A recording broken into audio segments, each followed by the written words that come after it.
Donc, dans cette étude, il s'agit donc d'utiliser ce qu'on appelle la méthode d'analyse en composantes principales. Donc, il s'agira donc d'utiliser, il s'agit donc d'un modèle multivarié, d'une analyse multivariée.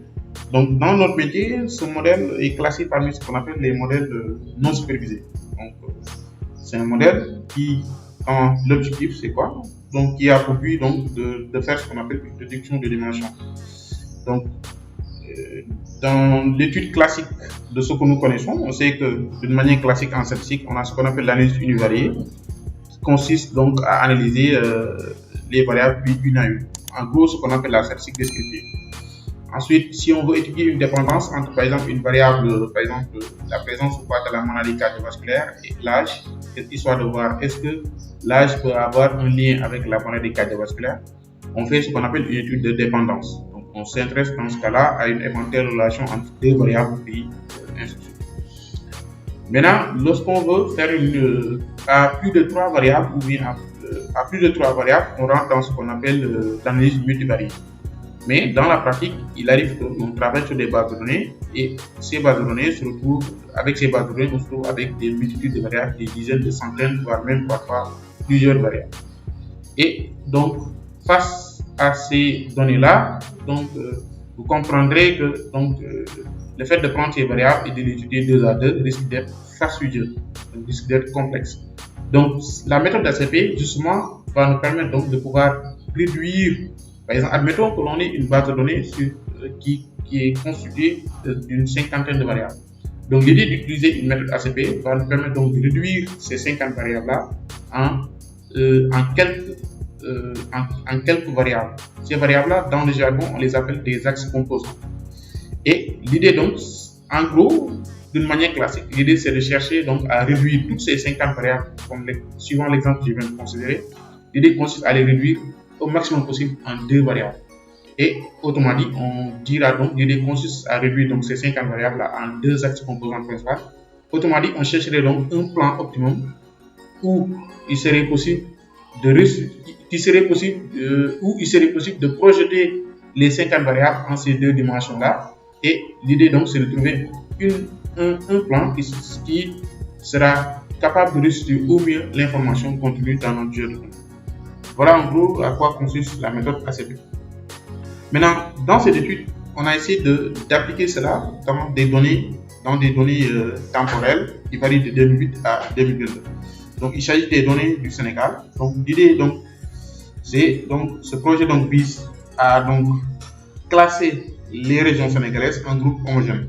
Autrement dit, nous, ce qu'on cherche à faire à travers l'ACP, c'est de voir si Dakar a un comportement particulier, qu'est-ce qui peut lier? Est-ce que ce comportement-là, on peut l'observer dans d'autres localités? Est-ce qu'on peut trouver un même comportement similaire entre Dakar et d'autres localités? Ou bien est-ce qu'on peut trouver d'autres comportements similaires entre Kédougou, Matam et d'autres régions et Kolda? Donc, en gros, qu'est-ce qui peut différencier le comportement de Dakar par rapport à d'autres régions comme Kolda, Kédougou ou ainsi de suite? Donc, c'est ça, en gros, l'idée d'utiliser ici cette méthode d'ACP. Maintenant, dans un premier temps, il s'agira donc de procéder à ce qu'on appelle le toilettage des données. Donc, il faut comprendre que dans ce cas-là, il s'agira donc d'appliquer quelques fonctions de transformation. Et parmi ces fonctions de transformation, l'idée consiste à standardiser tout simplement les noms des variables. Ça, on l'avait vu dans le webinaire précédent. En fait, nos données à l'état but sont libellées dans des colonnes avec des noms trop longs, parfois avec des espaces, parfois avec des caractères spéciaux comme des accents, parfois même avec des points et ainsi de suite. Donc l'idée, c'est d'enlever tout ça et de faire de sorte que nos variables-là soient répertoriées avec des noms vraiment simples qui peuvent par la suite faire l'objet d'une modélisation. Car il y a une convention en modélisation qui voudrait à ce que les données ne présentent ni d'espace, les caractères doivent être libellés de façon simple et qu'il n'y ait pas de caractères spéciaux, notamment des points, des virgules et tout ça. S'il y a des espaces, on doit les remplacer par des underscores. D'accord? Donc, nous, on va veiller à cette cohérence au niveau des données. Ensuite, étape suivante, donc, une fois qu'on aura fini l'aspect toilettage, ce qu'on appelle l'apuration de la donnée, on procédera naturellement à ce qu'on appelle ici l'étape de l'apuration de la donnée. Donc, il s'agira donc d'apurer la donnée. Donc, il s'agira donc d'agréger la donnée, je voulais dire. Donc, il s'agira d'agréger les données par région. Car il faut noter que la méthode ACP donc s'applique dans des données particulières. Donc, on dit souvent que dans la théorie, la méthode ACP s'applique lorsqu'on a une base de données qui, en ligne, on a des individus et en colonne, on a des variables quantitatives.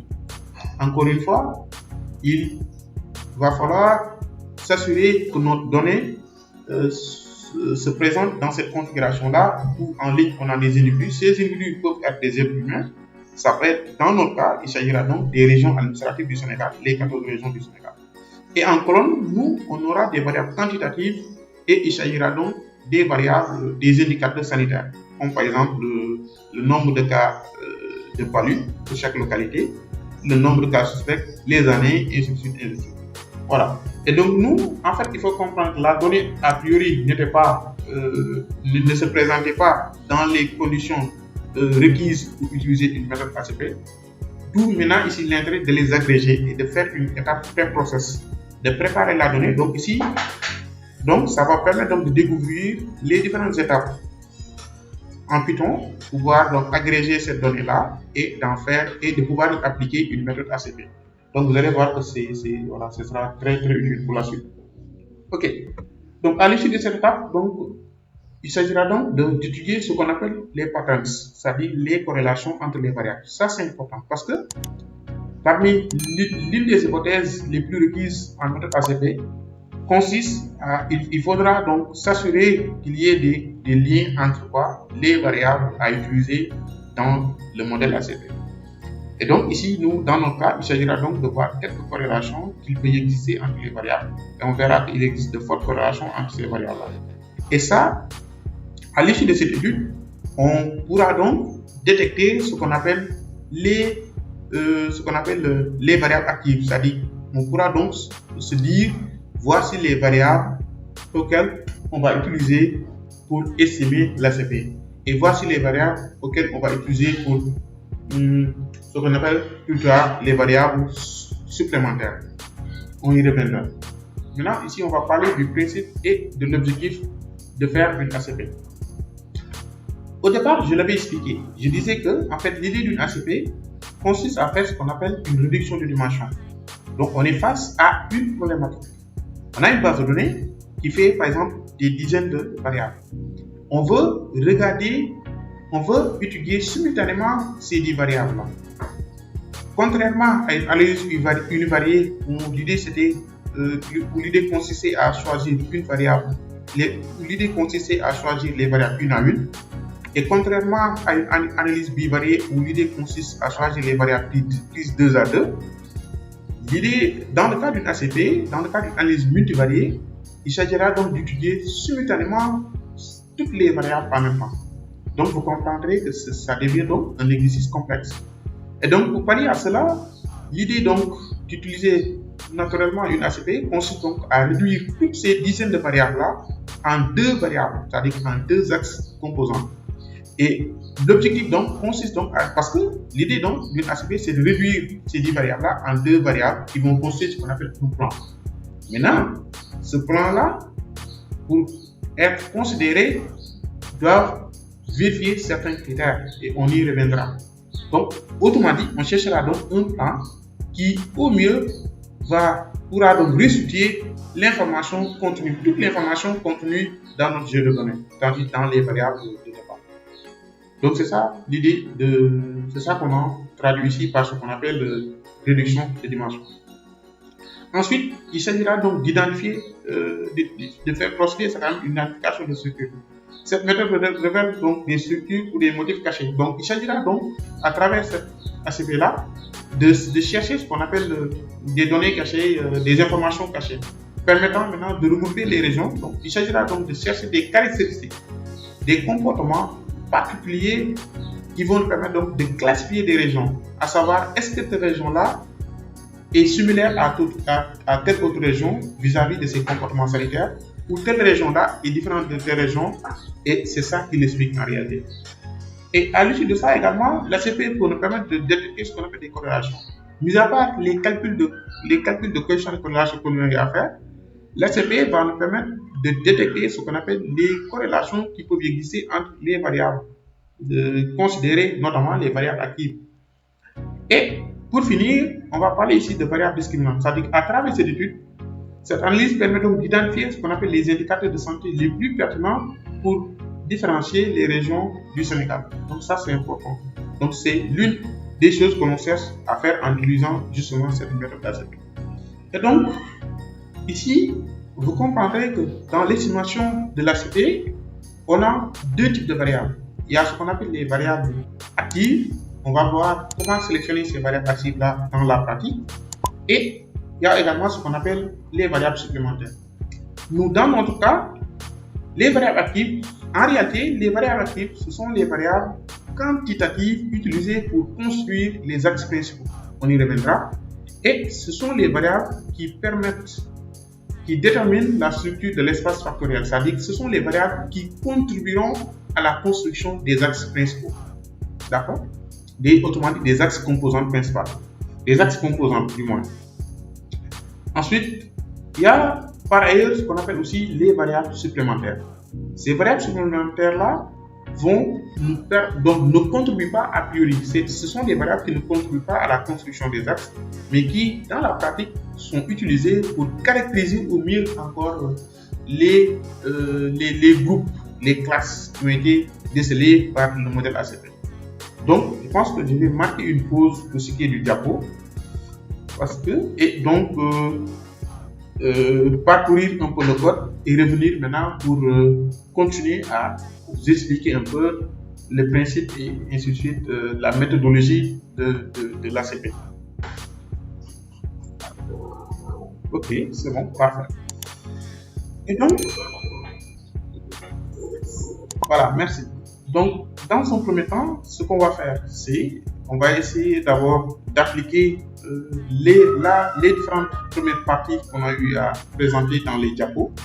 Et donc, on va essayer de faire une implémentation sur Python.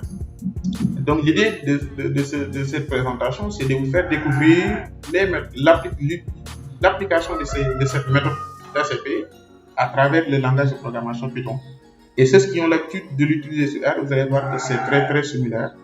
Et tout ça nous a permis, la librairie principale qui nous a permis de pouvoir procéder à cette étude sur Python, il s'agit de la librairie ScientiTools, d'accord, développée par un Africain, d'accord, voilà, c'est une fierté pour moi de l'utiliser.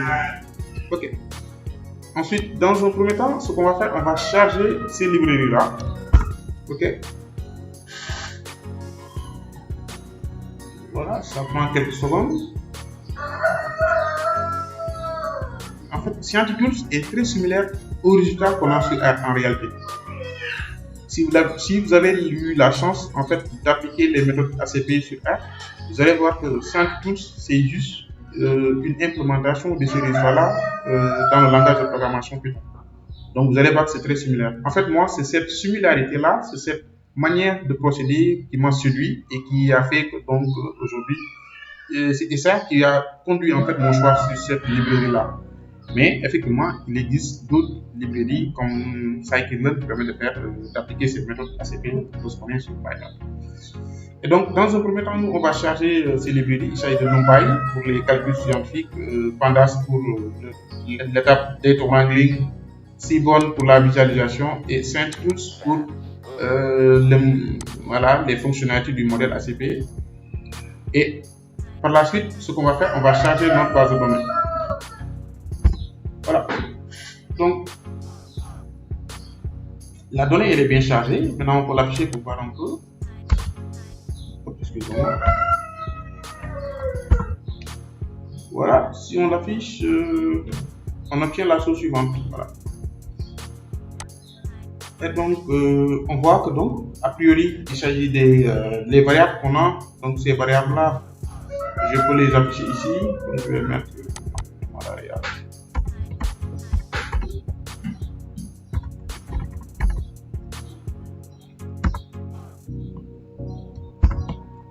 voilà. Voilà, voici l'ensemble des colonnes qu'on a au niveau de notre base de données.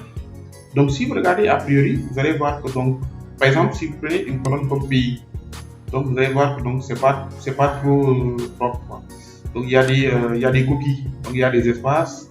Donc déjà les libellés sont longs. Ici les noms sont longs et donc il va falloir donc corriger tout cela. Donc voilà. Donc, l'idée dans un premier temps c'est d'appliquer quelques étapes, d'utiliser une fonction pour pouvoir toiletter tout ça.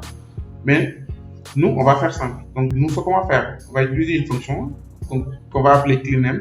Et cette fonction va nous permettre de faire quoi? Dans un premier temps, de supprimer tout ce qui est espace, tout ce qui est caractère spacieux, ça va les supprimer. Tout ce qui est aussi points, ça va les remplacer par des underscores. Par exemple, ici, si je prends le nombre de ainsi de suite, donc on remplace ça par des underscores. Et tout ce qui est double underscore aussi, ça va les remplacer par des underscores simples. Donc, on charge cette fonction.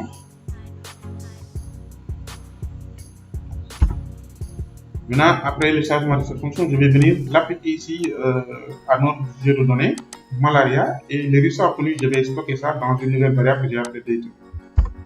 Si je fais ça et que l'on affiche data, on va voir que finalement, voilà, data. Maintenant, au niveau des noms, vous allez voir que désormais, si je remets la chose suivante, vous allez voir qu'on n'aura plus d'espace. Donc, voilà, on n'aura plus d'espace, donc tout est propre, tout est correct jusque-là. Donc on n'a plus d'espace, on n'a plus d'espace. Donc c'est un bon début, ça nous permet donc d'enlever tout ce qui est espace, les caractères spéciaux, les points et tout ça. Et tous les points maintenant ici, et tout est converti aussi en minuscules. Maintenant ça c'est une première étape. Donc je disais qu'ici, donc à travers cette manipulation, on peut voir donc la plupart des caractères spéciaux ont été remplacés par des underscores et tout est converti en minuscules. Maintenant, on va passer à l'étape, ce qu'on appelle l'étape Features Engineering. On est toujours dans l'étape de toilettage des données. Donc, on est en train de toiletter la donnée, de la rendre propre et de faire ce qu'on appelle la sélection des colonnes. Donc, pour ce faire, sur Python, on peut faire simple. Donc, dans un premier temps, j'ai appliqué ici, en réalité, une fonction select. J'ai appliqué une fonction select, donc j'ai considéré ici une liste. Dans cette liste-là, j'ai considéré toutes les variables requises pour la suite. Donc, toutes les variables qui me semblent utiles pour la suite. Donc, j'ai considéré ces variables-là. Donc, j'ai utilisé ici une liste. Donc, cette liste c'est équivalent à une fonction select. D'accord? On a sélectionné l'ensemble des colonnes. Après ce choix des colonnes, donc, qu'est-ce qu'on a fait par la suite? On a renommé ces colonnes-là. Donc, on a renommé tout et on a fait de sorte que ces colonnes-là, n'est-ce pas, on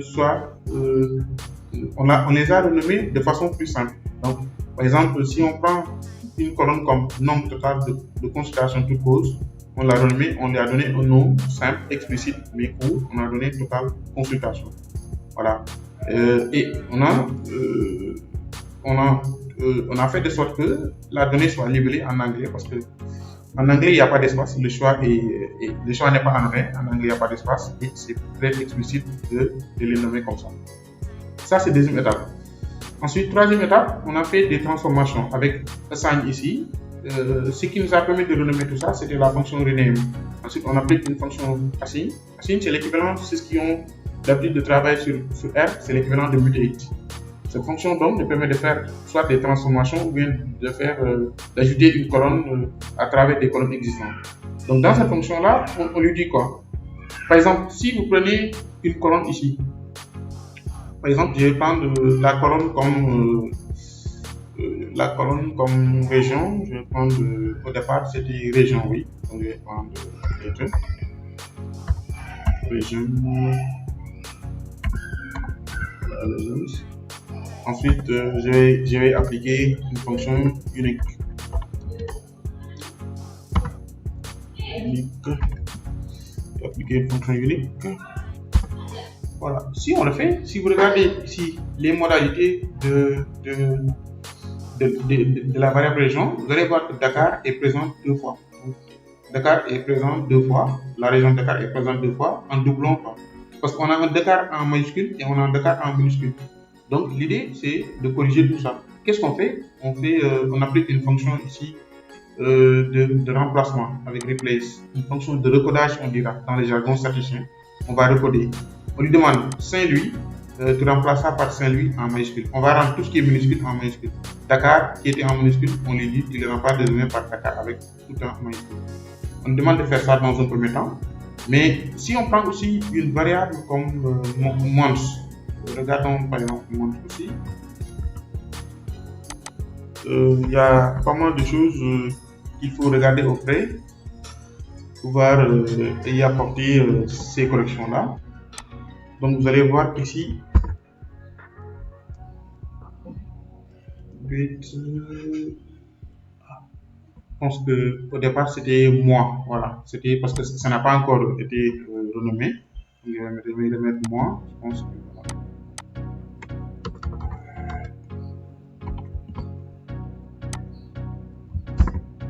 voilà. Donc si vous regardez les mois, par exemple, quand vous prenez des mois comme par exemple mars, donc mars ici est présent deux fois, cette variable aussi, cette modalité est présente deux fois. Par exemple, quand vous prenez ici mars, donc si vous regardez ici, vous avez mars sans espace, et quand vous regardez ici mars, vous avez des espaces au niveau de mars. Donc ce sont des choses, ce sont des cookies à corriger. Et pour ce faire, on applique une seule fonction. Donc c'est la fonction strstrip. Donc la fonction strip va permettre de supprimer tout ce qui est caractère espace au niveau des modalités, au niveau de cette variable-là. On lui demande donc de supprimer tout ce qui est espace au niveau de cette variable-là, et ça va permettre donc de corriger ces coquilles-là. Donc voilà en gros c'est les différentes transformations qu'on a eu à appliquer au niveau de nos données pour en fait pour nous permettre donc d'obtenir des données vraiment propres pour la suite, pour l'aspect modélisation. Et donc ce qu'on va faire, on va sélectionner toute cette fonction-là, on va tout sélectionner et exécuter en fait. Donc, je pense que, excusez-moi, ça glisse un peu. Voilà, c'est ici. Donc, si vous voulez, donc c'est tout ça qu'on va exécuter en non coup. Et si on le fait, ça va nous permettre donc de toiletter nos données. Et si vous regardez ici, et vous allez voir que finalement, voilà, la donnée est propre. Donc désormais, voici les colonnes qui vont être utilisées pour la suite. Et donc, on peut même les afficher ici. Vous allez voir que les régions sont là. Maintenant, il n'y a plus de lézard et les variables sont bien libellées et avec, voilà, ils sont explicites également. Et voilà.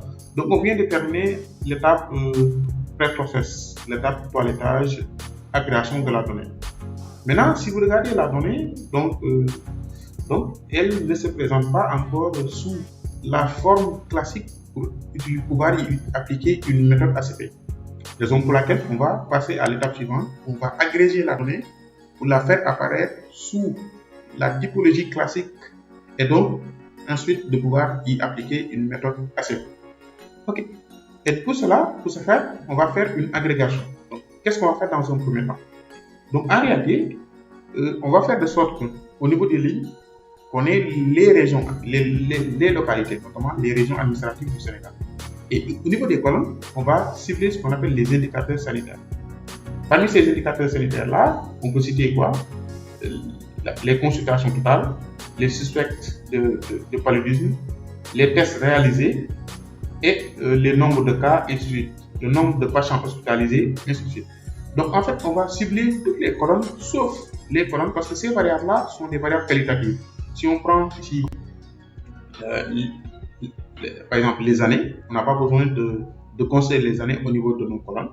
Et on n'a pas besoin aussi de considérer, par exemple, les mois. Tout ce qui est variable temporelle est censé, on va s'en débarrasser, on va les supprimer et on va garder toutes les autres variables. Maintenant, on va agréger la donnée suivant les localités, suivant les régions administratives.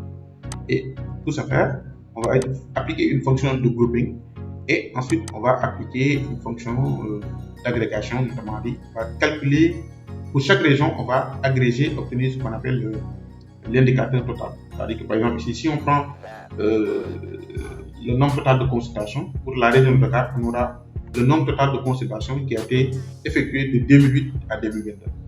Ensuite, pour les cas suspects, pour chaque région, par exemple Dakar, on aura le nombre total de cas suspects de paludisme qui a été obtenus de 2008 à 2022. Donc c'est ça l'idée, en fait. Maintenant, une chose que j'ai manqué de préciser ici, cette manière de coder en fait. Ça c'est en fait, on a utilisé comment on appelle ça? On a utilisé la méthode pipeline de Python. Donc ici, si vous regardez à chaque fois, au niveau des commandes, on ne fait que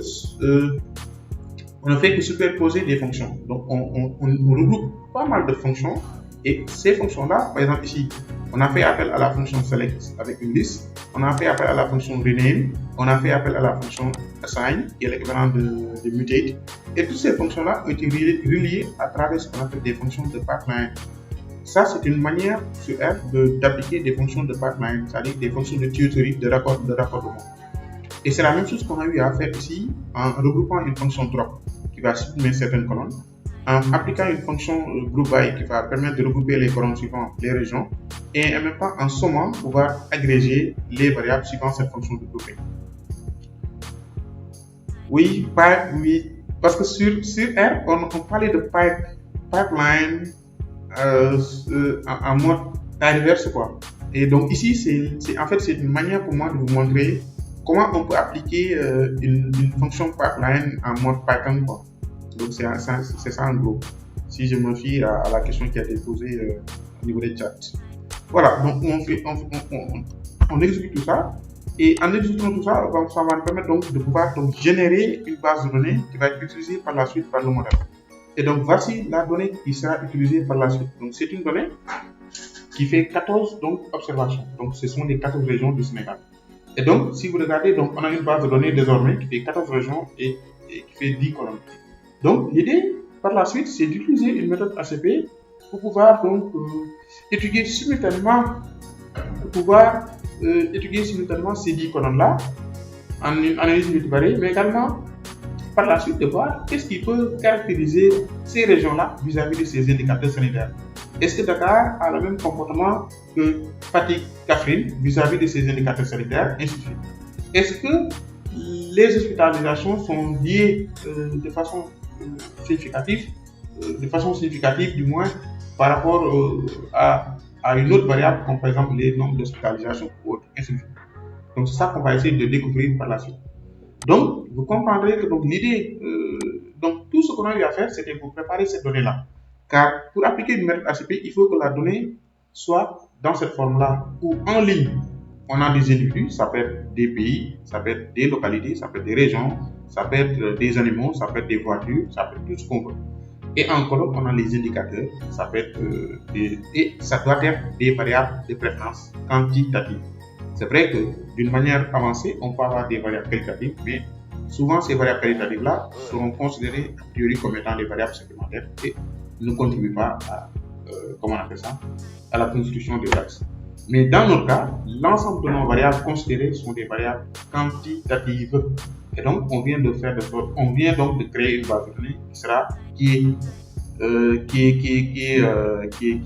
qui respecte les critères n'est-ce pas, de base, et qui peut faire l'objet d'une modélisation en ACP. Ok. Donc, avant de recourir aux méthodes ACP, d'une manière classique, ce qu'on cherche en premier, c'est de savoir ce qu'on appelle c'est de répartir ce qu'on appelle des variables actives et les variables supplémentaires. Et pour cela, on passe forcément par ce qu'on appelle une étude de corrélation. On va regarder les corrélations entre les variables. Et on va, dans un premier temps, tracer ce qu'on appelle la matrice de corrélation avec une fonction InMap de la librairie Seaborn, en fait. Excusez-moi. Voilà. Donc, si on le fait, ça va nous générer ici un graphique, et ce graphique de corrélation. Ça va nous générer ici un graphique de corrélation. Et si vous regardez ce graphique de corrélation, vous allez voir que ici, on obtient de fortes corrélations si on considère, par exemple, prenons cette variable-là, par exemple. Donc, ici, on a 0,99, par exemple. 0,99, il s'agit de la variable, le nombre total des patients hospitalisés et le nombre de décès aussi. D'accord? Le nombre total de décès et les patients hospitalisés. Donc, on voit que il y a une forte corrélation entre ces deux variables-là. Et donc, si on prend d'autres variables, comme par exemple ici, c'est l'hospitalisation toujours qui revient. Ça, voilà. Ici, si je prends aussi les décès liés, qui ne sont pas liés au paludisme, et ça c'est quoi? Les hospitalisations qui ne sont pas liées au paludisme, on voit que c'est très lié aux décès non liés au paludisme. Ça c'est une tautologie, on dira. Voilà. Donc, ça nous donne une idée sur l'ensemble des variables qui sont très très liées. Ça, c'est important parce que on se dit peut-être que certaines variables apportent la même information. Donc, s'il y a des variables qui apportent la même information, donc ça nous donne une idée. Ça nous permet donc de nous poser la question, est-ce que c'est intéressant de garder deux variables qui apportent la même information ou bien de garder l'une d'elles et ainsi de suite. Et pour ce faire, on va voir ça par la suite. Est-ce que c'est intéressant de garder toutes ces variables-là ou bien est-ce que... D'accord. Donc, avant de continuer, on va parler un peu du principe. On va revenir sur le principe de l'aspect. Ça, on en a déjà parlé, notamment la réduction des dimensions. Ici, en réalité, on a notre base de données qui fait 10 variables. Donc, l'idée, c'est de projeter ces 10 variables-là dans deux axes. Autrement dit, on va procéder à ce qu'on appelle réduction de dimensions. L'idée d'un aspect consiste à faire une projection. On a une base de données, on cherche un plan sur lequel on pourra projeter ces 10 variables-là. Et l'idée donc, c'est de trouver un plan qui, après projection, est capable de restituer au mieux l'information contenue dans notre jeu de données au départ, dans ces données-là au départ. Donc c'est ça. Et l'idée aussi d'un aspect, c'est de trouver ce qu'on appelle des facteurs sous-jacents. Donc l'ACP est censé donc nous montrer des corrélations qui n'étaient pas évidentes. Et détection également des corrélations entre les variables, ça on a eu à le voir, mais également la typologie des régions, c'est-à-dire qu'est-ce qui peut caractériser une région donnée, ou bien est-ce qu'il y a des régions qui ont des comportements similaires vis-à-vis des caractéristiques sanitaires. Et identifier ce qu'on appelle des variables discriminantes, c'est-à-dire est-ce qu'il y a des variables qui sortent un peu du lot et qui permettent de caractériser d'une manière particulière, comme de différencier les régions d'une manière très atypique. Voilà, donc pour ce faire, on va parler dans un premier temps ce qu'on appelle le choix des variables actives et des variables supplémentaires. Ça, c'est super important pour la suite. Car il faut comprendre que l'idée d'une ACP consiste à calculer, à déterminer ce qu'on appelle des axes composants. Et ces axes composants passent forcément par ce qu'on appelle des variables actives. Ces variables actives-là, ce sont les variables qui contribuent à la construction de ces axes particulièrement. Et donc, par définition, on dit les variables actives, par définition, on dira que ce sont les variables quantitatives utilisées pour construire les axes principaux de la série. Le rôle, donc, c'est en fait ces variables-là déterminent ce qu'on appelle la structure de l'espace factoriel. Donc, en termes d'utilisation, en termes d'utilité, on dira qu'elles sont au cœur de l'analyse et influencent directement sur les résultats. Donc, ce sont en réalité ces variables-là qui caractériseront les régions, en gros. Mais en dehors des variables actives, il y a ce qu'on appelle aussi des variables supplémentaires. Donc, ces variables supplémentaires-là, on dit que ce sont des variables quantitatives qui ne participent pas à la construction des axes, mais ce sont des variables qui vont nous permettre de caractériser nos régions davantage, Donc, pour ce qui est de leur rôle, on dit souvent qu'elles servent à interpréter les résultats de l'aspect. Donc, ce sont des variables qui vont nous aider à aller en profondeur dans le cadre de l'interprétation de nos résultats. Mais encore une fois, ne participent pas à la construction des résultats. Maintenant, l'utilisation, quant à leur utilisation, donc, il faut noter que elles permettent, par exemple, de comprendre comment ces catégories-là, notamment comment ces régions-là se positionnent par rapport aux axes principaux en réalité. Donc, elles vont permettre de catégoriser davantage nos régions. Maintenant, dans la pratique, voici comment on a procédé en fait. Donc, dans un premier temps, on a sélectionné l'ensemble des colonnes qui vont constituer ces variables actives-là. En réalité, on a considéré toutes les variables qui sont liées au décès en fait. Toutes les variables qui sont liées au décès ont été retenues comme étant variables supplémentaires. Tout ce qui est variable lié au décès. Donc, dans un premier temps, qu'est-ce qu'on a fait? On a utilisé une fonction filter et on a filtré toutes les colonnes qui contenaient le suffixe d'AF. toutes les colonnes qui contiennent le suffixe def ont été retenues. Et donc, ces variables-là, une fois qu'elles sont retenues, maintenant vont être utilisées pour indexer maintenant ces colonnes qui ne contiennent pas les caractères def. D'accord? Donc, c'est ça qu'on a fait dans un premier temps. Donc, si on exécute ceci, ici, je fais comme ça. Voilà. Donc, oui, les critères de sélection, en fait, ici, se basent sur ce qu'on appelle les résultats que j'ai obtenus ici en faisant les positions, en regardant ici la corrélation entre les variables. Donc, l'idée ici, en fait, nous, on veut caractériser les régions en nous basant de ce qu'on appelle les indicateurs sanitaires typiques, à savoir tout ce qui est lié au cas de paludisme. En fait, il faut noter que si on considère ici l'ensemble de nos données, il y a une variable particulièrement qui constitue ce qu'on appelle la variable la plus liée à la thématique, qui constitue ici le nombre de cas de palu. Ici, c'est total case, c'est malaria case ici. Malaria case, c'est la variable particulière la plus liée. Ça aurait été en analyse, ça aurait été en modèle, comment on appelle, supervisé. On allait dire que l'homme, c'est la variable cible. Et puisqu'on est en modèle non supervisé, donc c'est la variable la plus liée à la thématique. Et donc, on va donc regarder toutes les variables qui sont liées à cette variable-là, et ces variables-là vont être considérées comme étant des variables actives. Et les autres variables, en dehors de des autres variables qui, d'une manière classique, n'ont pas un lien direct. Par exemple, tout ce qui est mortalité, n'est-ce pas? Donc, en réalité, parce que si vous regardez ici, les cas suspects de palu, les tests réalisés, parce qu'ici, il y a deux types de variables, il y a deux catégories en fait. Il y a tout ce qui est lié directement au palu et ensuite on a en fait les conséquences, par exemple les mortalités liées au palu. Et donc nous, on a séparé en fait ces deux catégories-là. L'ensemble des variables qui sont liées directement au cas de palu ont été utilisées comme étant les variables actives. Maintenant, les variables qui ressortent du cadre des conséquences, c'est-à-dire qui découlent, n'est-ce pas, qui sont obtenues après, qui découlent en fait, qui constituent en fait les conséquences directes du palu, sont considérées comme étant les variables actives. Voilà le raisonnement qu'on a eu à faire ici. Donc toutes les variables qui concernent directement les cas de palu, par exemple les totales de consultation, les suspects de palu, les tests réalisés, ainsi de suite.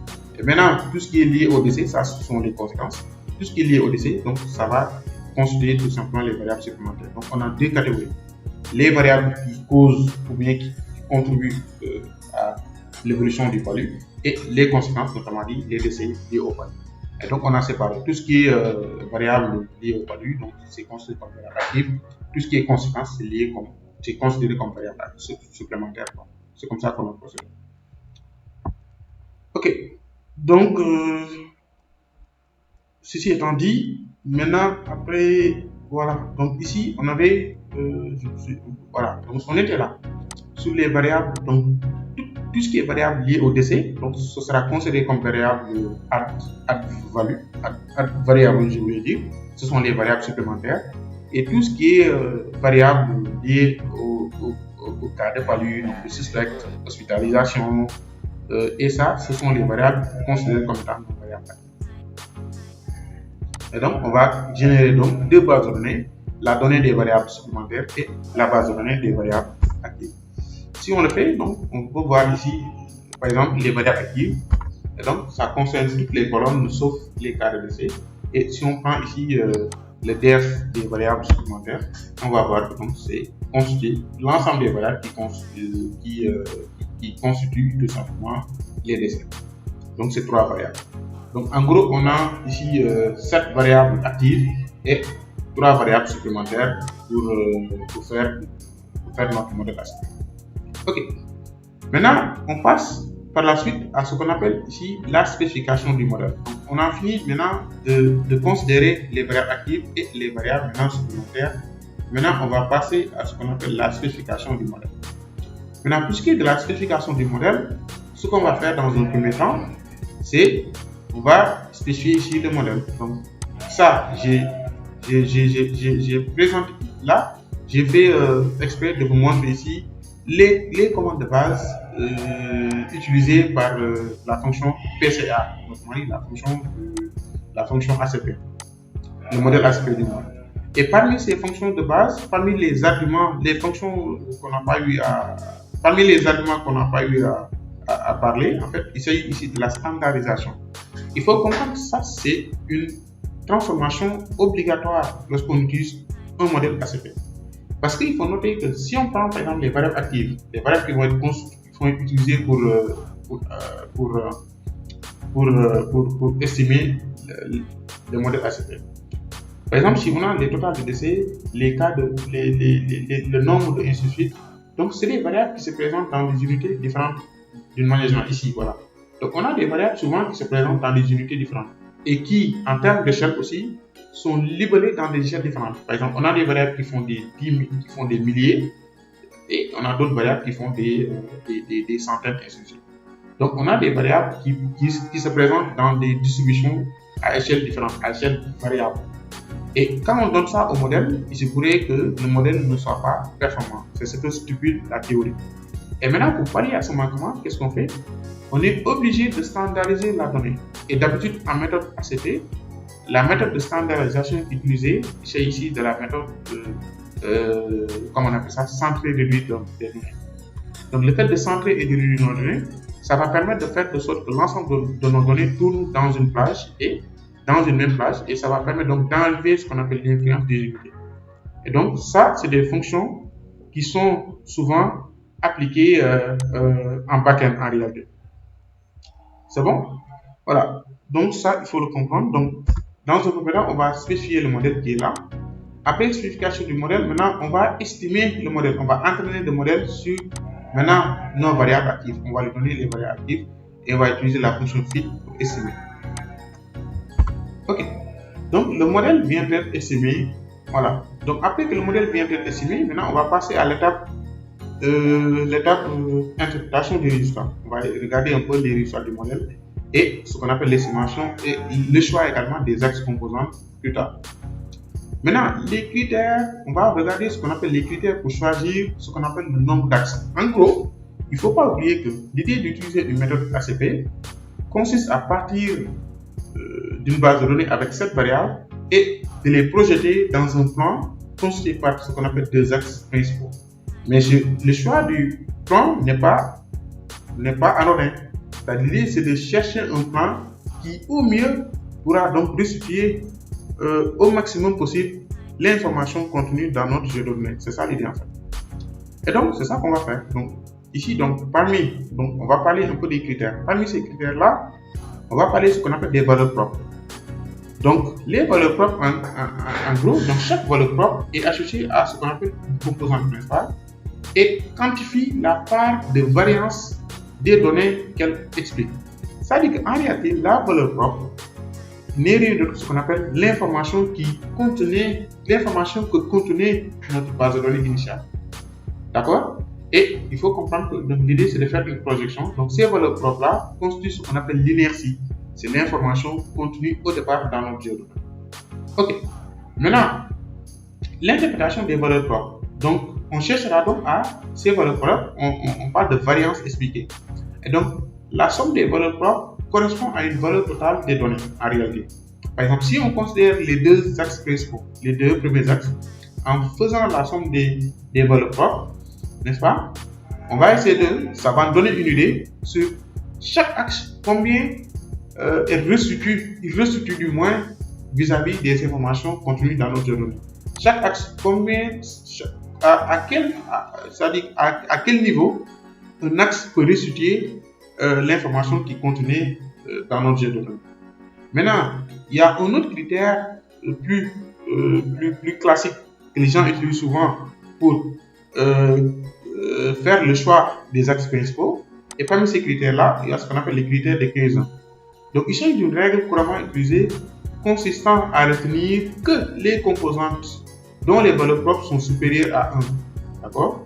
Donc, c'est un critère consistant à retenir les axes dont les valeurs propres sont supérieures à 1, et cela signifie ainsi de suite. Voilà. Et en dehors de ça, il y a ce qu'on appelle un autre critère que les gens utilisent, ce qu'on appelle le script plot. Donc, c'est un graphique visuel que les gens utilisent. Donc, il s'agit d'un diagramme en barre. Donc, il s'agit d'un graphique représentant les valeurs propres en fonction des composantes principaux, des composantes principales du moins. Et on cherche donc à ce qu'on appelle une cassure, ce qu'on appelle la méthode de la courbe en fait. On cherche une cassure dans la courbe pour indiquer le nombre d'axes optimaux à retenir. Et maintenant, dans l'affichage, dans la suite, ces valeurs propres-là sont stockées dans une variable pour ce qu'on appelle les eigenvalues. Eigenvalues pour dire valeurs propres. D'accord? Donc, ce sont les eigenvalues qu'on va regarder et c'est ça qui vont constituer ce qu'on appelle les valeurs propres. Donc, c'est ça qu'on va faire dans la suite. Donc, dans un premier temps, on va afficher ces valeurs propres-là. Donc, on peut faire un toilettage. Donc, on va afficher les valeurs propres à l'issue après avoir entraîné ton modèle. Et voici les résultats obtenus. Et donc, ça, ce sont les résultats a priori, ce que le modèle a permis d'obtenir à travers nos variables actives, encore une fois. Et donc, si on prend l'axe composante principale number one, c'est-à-dire la dimension 1. Donc, si on regarde sa valeur propre, elle est a priori supérieure à 5. Déjà, ce qu'on voit ici. Donc, suivant les critères des Kaiser, donc on voit que la valeur propre est déjà supérieure à 1. Et si on regarde aussi l'axe 2 aussi, sa valeur propre est supérieure à 1. Donc, voici deux axes, l'axe 1 et l'axe 2, auxquels les valeurs propres sont directement supérieures à 1. Donc, déjà, on peut dire que ces deux axes-là, a priori, seront retenus pour la suite selon les critères de Kaiser. Maintenant, regardons également ici, on a la différence. C'est-à-dire, quand vous faites la différence de ces valeurs propres-là, voici les résultats obtenus. Mais ici, on a leur proportion. C'est-à-dire que si on prend l'axe principal 1, donc l'information qu'on a ici, la proportion nous donne quoi? C'est-à-dire que c'est à combien de pourcents, en termes de pourcentage, la question est la suivante. Combien de pourcents l'axe 1 est capable de restituer l'information qui contenait dans l'objet de données? Donc, les données montrent ici que l'axe 1 est capable à lui seul de restituer à 79% l'information contenue dans l'objet de données. Ce n'est pas pour rien qu'on l'appelle l'axe composante principale. D'accord? Donc, à lui seul est capable de restituer au mieux à 79 pratiquement % l'information contenue dans l'objet de données. Et si on prend l'axe 2, par contre, on voit que ça dépasse 1, mais à lui seul aussi, en termes de pourcentage, est capable de restituer à hauteur de 20% l'information qui contenait dans l'objet de données. Mais si on combine les deux, axe 1 et axe 2, donc on se retrouve avec un plan qui est capable de restituer à hauteur de environ 98% l'information contenue dans l'objet de données. Donc on voit que on a un plan qui est très très bon, qui est très très optimum, qui à eux seulement sont capables de restituer à hauteur de 99% pratiquement l'information contenue dans l'objet de données. Donc il s'agit de très bons plans.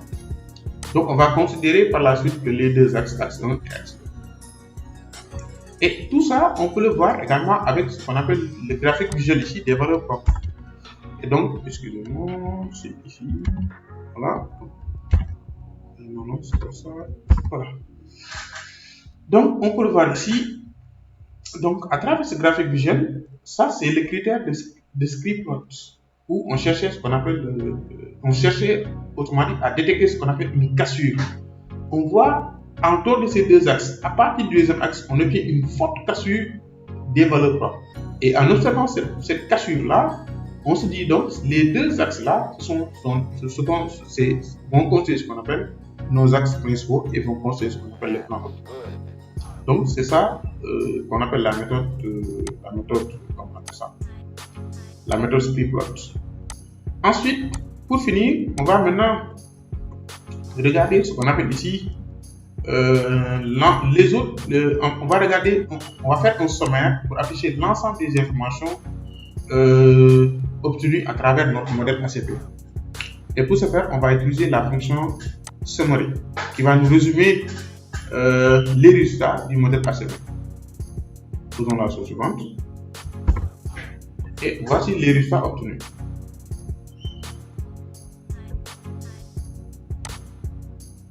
Voilà. Donc ici, ça, ce sont les mêmes résultats qu'on avait au départ. Ce sont les eigenvalues, ce sont les résultats obtenus au départ. Ce sont les eigenvalues, ce sont les valeurs propres. Et on a ici les pourcentages cumulatifs. Donc on voit que l'axe 1, axe 2 restitue au moins de 98%. Et ça, en fait, c'est la matrice de corrélation entre les trois. C'est la matrice de corrélation. Et là, ici, on a ce qu'on appelle les informations qui concernent ce qu'on appelle les nuances des individus. Il y en a qui, arrivés à ce stade, vont résumer le modèle et vont considérer les deux axes. On n'a pas besoin de le faire, on peut regarder directement les deux axes. Et ce qu'on voit en premier, ici, ça, surtout l'information la plus utile, ici, on a les valeurs coordonnées des individus, parce qu'ici, on a ce qu'on appelle les nuances des individus. Ici, on a ce qu'on appelle le disso, la distance de ce qu'on appelle un individu, notamment Dakar, par rapport à ce qu'on appelle le centre de l'axe, le centre du plan. Et en réalité, plus la distance d'un individu par rapport au centre est importante, plus l'individu là, on dira, possède énormément d'informations. Plus cet individu là est riche en informations. Plus maintenant cette distance par rapport au centre, plus cette distance est petite, plus on dira que cet individu là ne contient pas beaucoup d'informations. Mais si on regarde Dakar, on voit que Dakar a une forte information à nous donner pour la suite. Donc Dakar présente une forte information. Et on peut regarder également ce qu'on appelle l'inertie. L'inertie, c'est ce qu'on appelle les valeurs propres. En gros, l'inertie, c'est l'information, autrement dit, contenue dans notre jeu de données. D'accord? Et en gros aussi, on a ici ce qu'on appelle les coordonnées de Dakar vis-à-vis de l'axe. Donc, on dira que un individu est lié à un axe, plus l'individu prendra de fortes valeurs suivant cet axe-là. C'est ça qu'il faut retenir en réalité. Et si on regarde ici la région de Dakar, on voit que Dakar et Diourbel, ce sont les deux variables ici, parce que ça nous affiche que les 10 premières variables. Il reste 4 autres variables qui ne nous affichent pas. Donc on voit que Dakar et Diourbel sont les deux variables qui positivement prennent de fortes coordonnées vis-à-vis de l'axe. Et donc si on regarde Dakar est très opposé à je regarde quelle est la valeur la plus négative. Ici, si je regarde, je vois que c'est Kaffrine. On voit que c'est Matam. Voilà. On voit que Dakar s'oppose carrément à qui? À Matam.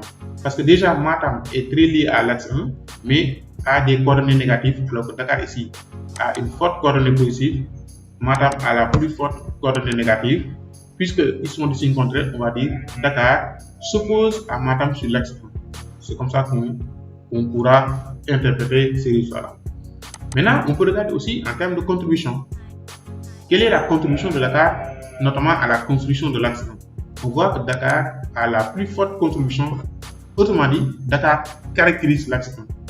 On verra ça plus tard. Et on peut aussi voir ce qu'on appelle la qualité de représentation. Est-ce que Dakar, après projection, a une bonne visibilité après projection? Quelle est la qualité de visibilité de Dakar après la projection? Et tout ça, on peut le voir aussi à travers ici la région où on voit ici une forte ce qu'on appelle la qualité de représentation avec ce qu'on appelle le cos carré. Et on peut également faire la même chose avec la dimension 2. Mais si on prend aussi ce qu'on appelle le cercle de corrélation des variables, au niveau des variables, on a directement ce qu'on appelle leurs coordonnées. Mais en réalité, au niveau des variables, parce que ici, au niveau des individus, en réalité, on a ce qu'on appelle des coordonnées. Mais au niveau, on a les coordonnées des différents individus sur l'axe 1. Mais si on prend les variables, ces coordonnées-là, en réalité, ce sont des coefficients de corrélation. Si vous regardez bien, ce sont des coefficients de corrélation. Donc, on voit que les totales de consultation ont une forte corrélation par rapport à l'axe 1. C'est-à-dire qu'il y a un lien très élevé entre cette variable qui symbolise les consultations totales et l'axe de dimension 1. D'accord? Voilà, l'axe principal, comme je voulais dire. Et on voit également que c'est une variable qui contribue fortement à la construction de cet axe principal. Et si on prend également, regardez ici, donc on voit a priori que aussi toutes ces variables-là qui ont de fortes corrélations sont liées entre elles. Donc a priori on peut voir que la concentration totale, les cas suspects, ces trois variables-là sont très liées entre elles aussi. On peut le voir également. Ok. Et on peut le voir également, et on voit que, par exemple, si on prend l'axe 2, on voit que des régions comme, des variables comme, excusez-moi, les concentrations s'opposent à des variables comme les cas suspects. Voilà. Les concentrations s'opposent sur l'axe 2 aux cas suspects, parce que c'est des variables qui ont des corrélations opposées. Donc on dira que c'est des variables qui s'opposent. Maintenant, là, c'est leur qualité de représentation. Maintenant, ça, c'est les commentaires bruts qu'on peut faire directement sur la donnée. Et par la suite, on va utiliser en fait des graphiques plus appropriés pour pouvoir aller en profondeur dans ces interprétations. Par la suite, nous allons essayer d'aller en profondeur dans l'interprétation de nos résultats. Et pour ce faire, nous allons nous baser sur ce qu'on appelle des graphiques visuels, particulièrement de ce qu'on appelle des nuages géométriques pour les régions administratives du Sénégal et pour ce qui est ce qu'on appelle le cercle de corrélation des variables. Donc on va regarder dans un premier temps ce qu'on appelle le nuage des individus et ensuite on va regarder ce qu'on appelle le nuage, on va regarder par la suite ce qu'on appelle le cercle de corrélation pour ce qui est des variables. Maintenant, regardons d'abord le nuage des individus avec ici la fonction FIS PCA individuel. Voilà. Et donc, si on regarde ça, donc ça nous donne un graphique suivant où vous avez les individus qui ont été projetés sur les axes. Là, vous avez vos individus, notamment ici, nos individus, ce sont les régions administratives du Sénégal. On peut zoomer tout ça pour avoir une idée de ce qu'on est en train de se raconter ici. On fait comme ça, voilà. Encore une fois. Très bien, voilà. Donc ici, on a nos projections, on a les projections des individus sur les deux axes, notamment l'axe principal qui à lui seul est capable de restituer à hauteur de pratiquement 79% de l'information contenue dans notre jeu de données, et l'axe vertical, l'axe principal 2, qui est capable de restituer à lui tout seul 20% des informations contenues dans notre jeu de données. Donc ici, on a un plan qui est capable de restituer à hauteur de 98% de l'information contenue dans notre jeu de données. Ok. Maintenant, d'abord, on va regarder l'axe 1 et on va essayer de se donner une idée de qu'est-ce qui peut caractériser l'axe 1. Est-ce qu'il y a des individus qui peuvent caractériser l'axe 1? Voilà. Donc, en regardant l'axe 1, on voit que donc Dakar, non seulement a la plus forte coordonnée sur l'axe 1, mais Dakar aussi, si on prend sa distance par rapport au centre, Dakar a la plus grande distance. Donc, cette distance-là, en réalité, on appelle ça disto. Cette distance-là, donc, il faut noter que plus un individu ou bien plus une région a une grande distance par rapport au centre, plus on dira que cet individu-là ou bien cette région-là possède des informations pertinentes. Donc, autrement dit, on dira que Dakar est très riche en termes d'informations. Mais si on regarde aussi Dakar, vu son éloignement par rapport au reste des autres régions, on va dire que Dakar a un comportement atypique. D'habitude, en statistique ou bien en analyse composante principale avec les méthodes ACP, lorsqu'on voit ici des individus qui ont des comportements atypiques, il faut noter que donc c'est des individus qui possèdent énormément d'informations et qu'il faut analyser avec une particularité, car en réalité, ce sont les individus qui vont caractériser particulièrement les axes. Voilà. Ok, donc c'est le cas ici avec Dakar. Maintenant, en termes de caractérisation, on va essayer de voir est-ce que Dakar s'oppose à d'autres groupes qui sont de l'autre côté de l'axe. C'est-à-dire ici, tous ces individus-là, si on regarde leurs coordonnées positives, tous ces individus, comme par exemple, si je prends des régions comme Sédhiou et Kaffrine, je vois que Sédhiou et Kaffrine ont des coordonnées négatives. Donc, a priori, on va dire que donc l'axe 1 oppose deux groupes d'individus constitués principalement ici par Dakar et le groupe d'individus constitué par Sédhiou et Kaffrine. Maintenant, ça, c'est l'aperçu qu'on s'est donné dès le départ. Maintenant, pour être sûr et certain que l'axe 1 va caractériser ces groupes d'individus ou bien va caractériser un seul groupe, ou bien un seul groupe vont caractériser, ces deux groupes vont caractériser l'axe, ou bien c'est Dakar seulement qui va caractériser l'axe, il va falloir regarder d'autres informations. Donc, ce qui va nous permettre donc de pouvoir affirmer ou infirmer ces hypothèses qu'on s'est données dès le départ, rien qu'en regardant le nuage des individus, ce sont ces informations-là, notamment la contribution et la qualité de représentation des individus, notamment sur l'axe 1 et sur l'axe 2. Regardons la contribution de chacun de ces individus-là à la construction des deux axes principaux. Donc, si on le fait ici, ça nous donne une idée. Donc déjà, regardons ici dans un premier temps avec du moins les variables, excusez-moi, les individus les plus contributifs sur l'axe 1. On voit qu'ici, donc il faut noter qu'il y a un seuil de significativité. Donc on voit qu'ici Dakar est la principale région qui est la plus contributive, notamment à la construction de l'axe 1. Donc on dira que donc en gros, Dakar donc caractérise l'axe 1. Donc l'axe 1 est caractérisé par la région de Dakar. Car si on regarde les autres régions, même si elles sont là, mais on voit que c'est des régions qui ne contribuent pas de façon significative à la construction de l'axe 1. Donc l'axe 1, dira-t-on, est caractérisé, l'axe horizontal, l'axe principal 1, est caractérisé particulièrement par la région de Dakar. Maintenant, qu'en est-il pour l'axe 2? L'axe 2, on voit qu'il y a deux régions particulièrement, à savoir Tamba et Kolda.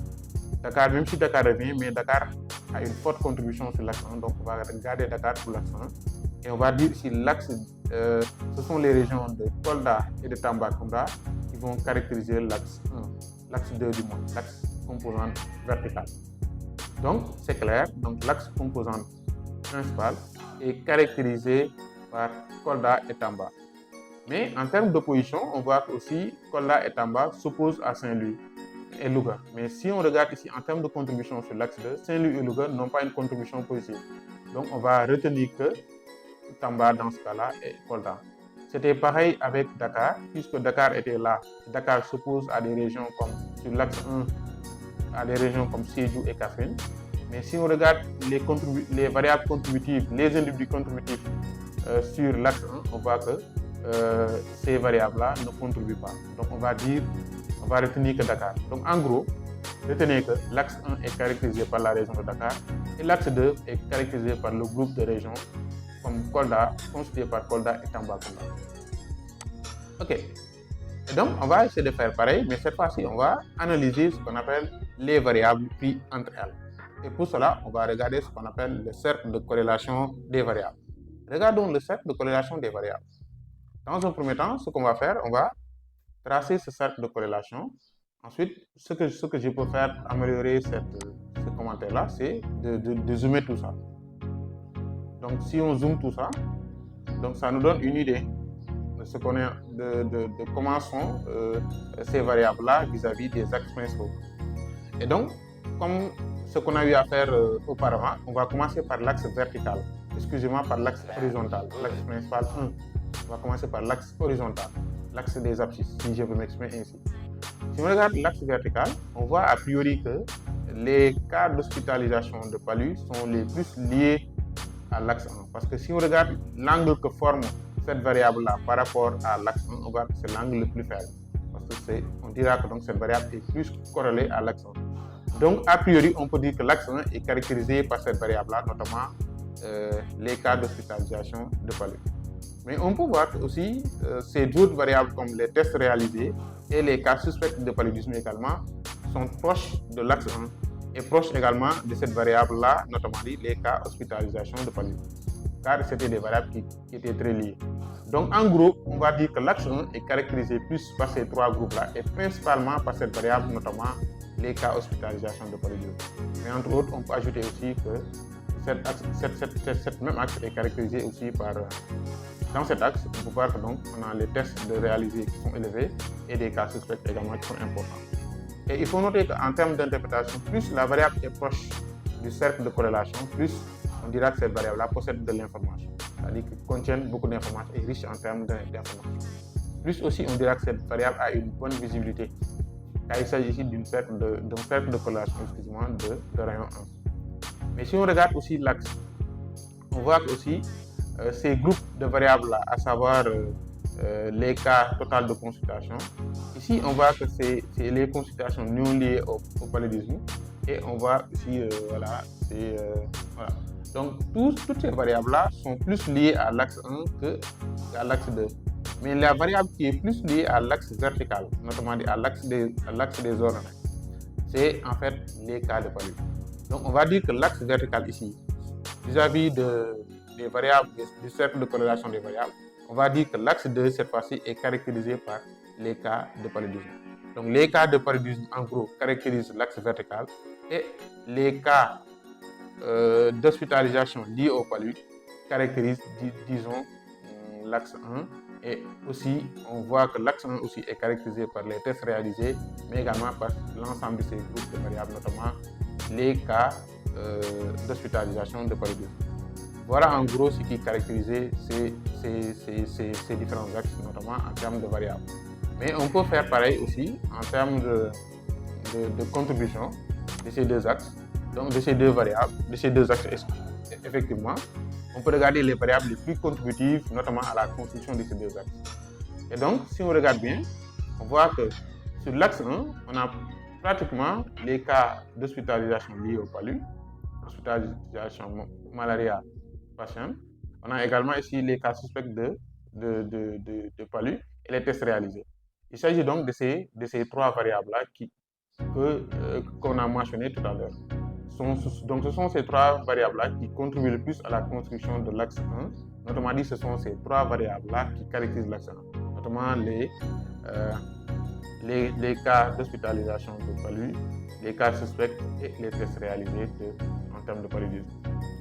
Mais si on regarde l'axe de dimension 2 ici, on voit que les cas de paludisme sont ici et constituent ici la seule variable qui caractérisera dans ce cas l'axe 2.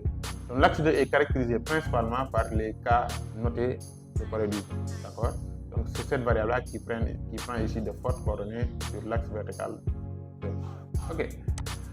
Maintenant, avant de continuer, maintenant par la suite, ce qu'on va faire, donc si vous regardez bien, on a eu à analyser ce qu'on appelle le nuage gégien qui est là, ça c'était le nuage gégien du but. Ensuite, on a analysé d'autre part le cercle de corrélation.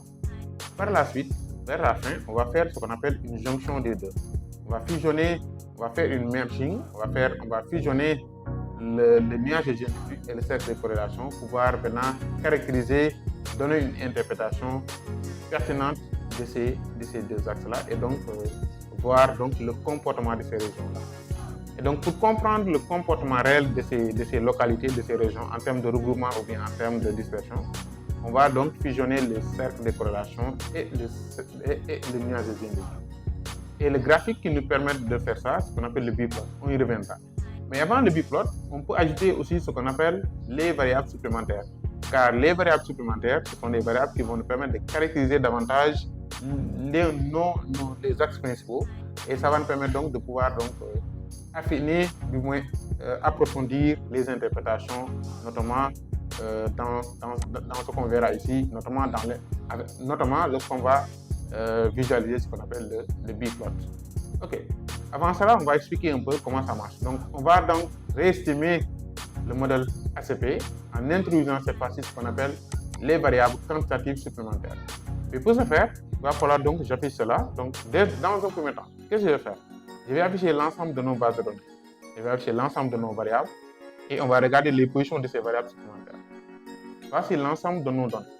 Et si vous regardez bien, en réalité, les variables supplémentaires, c'était toutes les variables liées au décès. C'est-à-dire que le total de décès,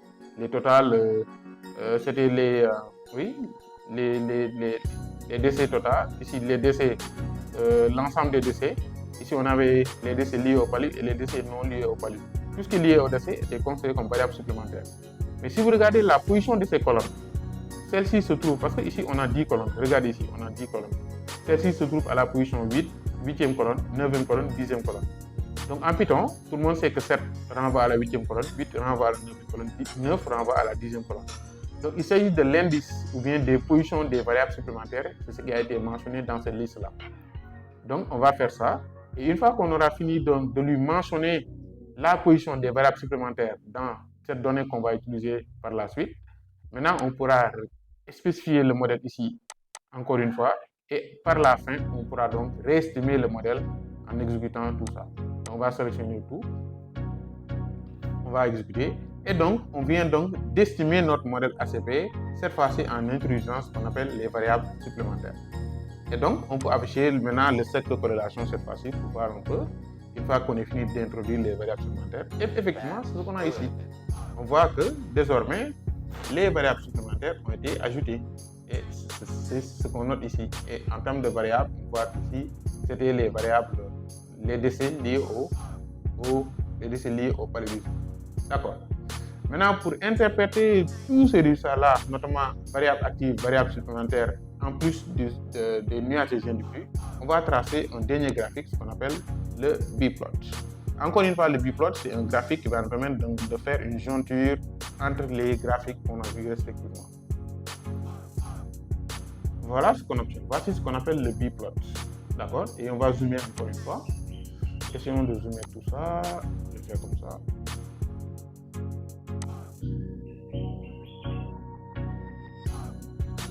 Voilà, donc voilà ce qu'on obtient en gros. Donc ici, si on regarde, voilà, donc on a un regroupement de l'ensemble de nos variables et maintenant qui ont été superposées avec ce qu'on appelle le nuage de Gini. Maintenant, commençons avec toujours l'axe principal 1, l'axe horizontal, l'axe principal number 1, l'axe de dimension 1. Donc, on voit que sur l'axe dimension 1, on avait dit que c'était Dakar qui caractérisait l'axe 1 dans les commentaires qu'on a eu à faire précédemment. Essayons de voir. En réalité, si on regarde Dakar est plus proche de ces variables-là. On dit que donc Dakar prennent de fortes valeurs vis-à-vis de ces indicateurs sanitaires. Et ces indicateurs sanitaires concernent principalement ce qu'on appelle les hospitalisations non liées au malaria. Et ça concerne également, en termes de variables supplémentaires, ça concerne les décès non liés au paludisme. Donc Dakar Dakar concerne plus les patients non liés au malaria. Donc on voit que donc à Dakar, même si on a des décès, mais ces décès-là ne sont pas liés au paludisme. Même si on a un fort taux d'hospitalisation, ce que les données montraient, parce que Dakar prendra de fortes valeurs vis-à-vis de ces indicateurs-là. Même si on a un taux élevé d'hospitalisation des patients à Dakar, mais ces hospitalisations-là, les données montrent que ces hospitalisations-là ne sont pas liées au paludisme. Donc c'est lié aux autres pathologies, on dira, aux autres maladies infectieuses.